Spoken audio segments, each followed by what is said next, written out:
Hello, and thanks for joining me for another episode of Leadership Bits, where every bit counts. I'm your host, Aviv Ben-Yosef, Tech Executive Consultant, and on this very second episode, I'd like to talk about my quick health assessment.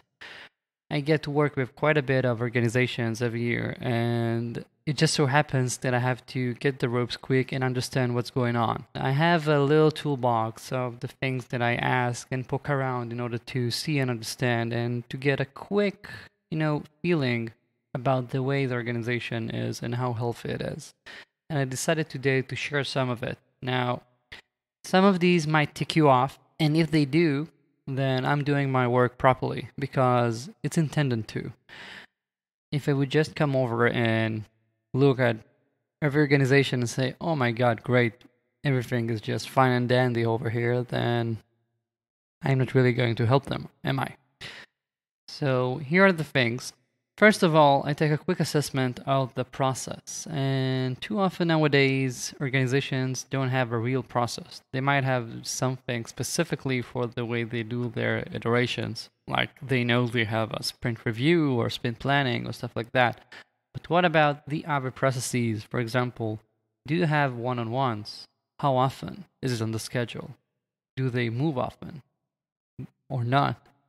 Are one-on-ones done across the whole organization or just left to managers that decide they want to do it? Do you do one-on-ones as the CDO or VP?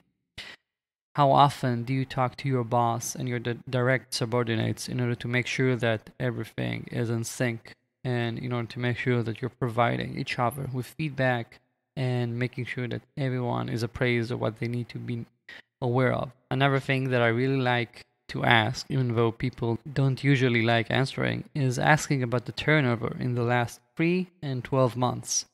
By understanding the trends of how many people are leaving your organization, I'm not talking about hiring, I'm talking about people actually leaving, I can get a sense, an indicator if there's some bad trend going on. For example, I don't care how good of a reason you've got.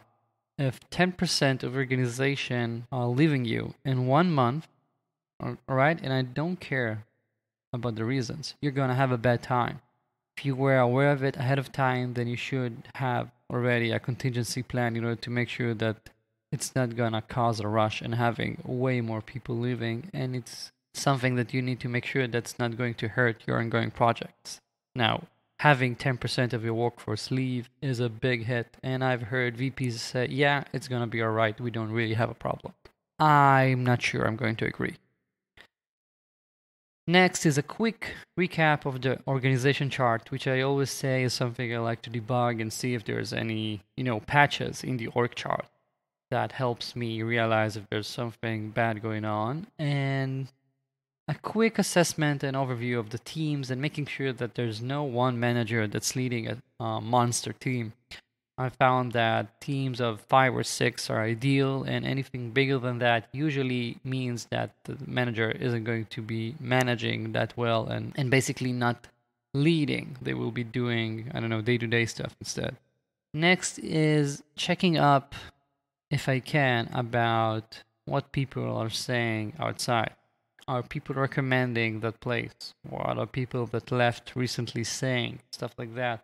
I want to get, the word in the streets about the company whenever I can, because that really helps, because sometimes there are things that you're not going to hear inside the office, no matter who you're going to talk to.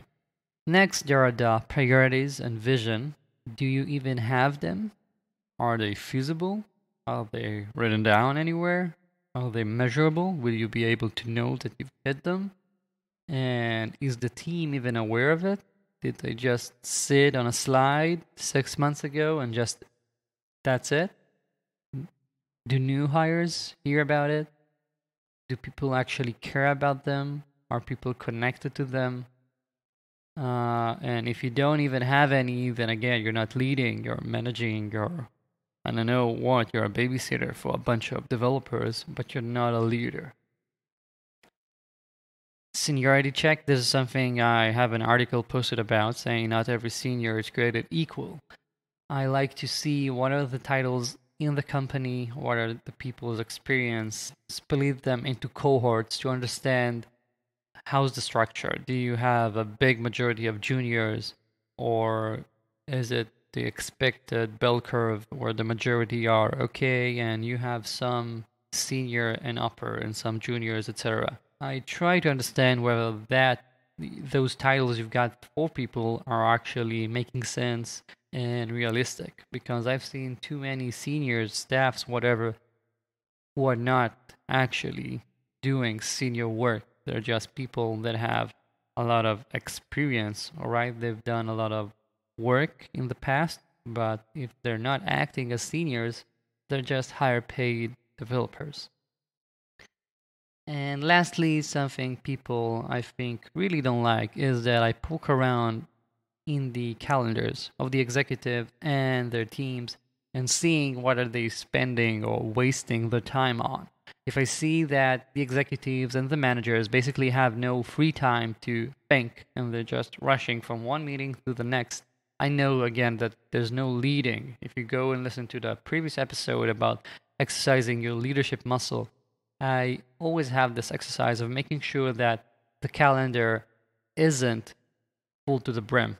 You need to make sure that you've got slack time to handle things that crop up. You need to make sure that you've got time to think.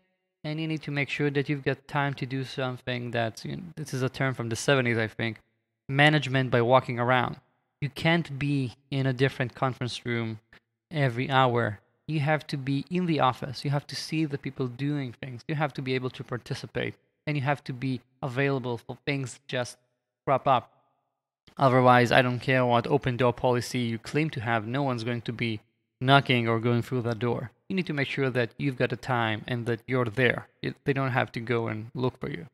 Taking all of this in, I usually get a good feeling. Now, I have a few more things that I believe are less politically correct, so I'm not sure I'm going to go into them right now. I'll be very happy to hear your thoughts about this. You can reply and find my email on the show notes.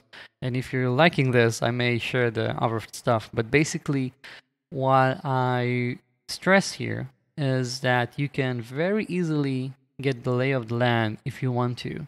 And I do that again as an external consultant, but I am always surprised when someone, for example, takes a new job as a vice president or a CTO at a company that's been running and doesn't have this information prior. I think this is something very basic, and it helps you assess the situation and understand what are the fires that you need to put out immediately, and helps you put down and lay out the plans and vision that you should be having. All right. Hope you've enjoyed this leadership bit. Let me know what you're thinking. Please subscribe if you haven't done so already, and talk to you soon.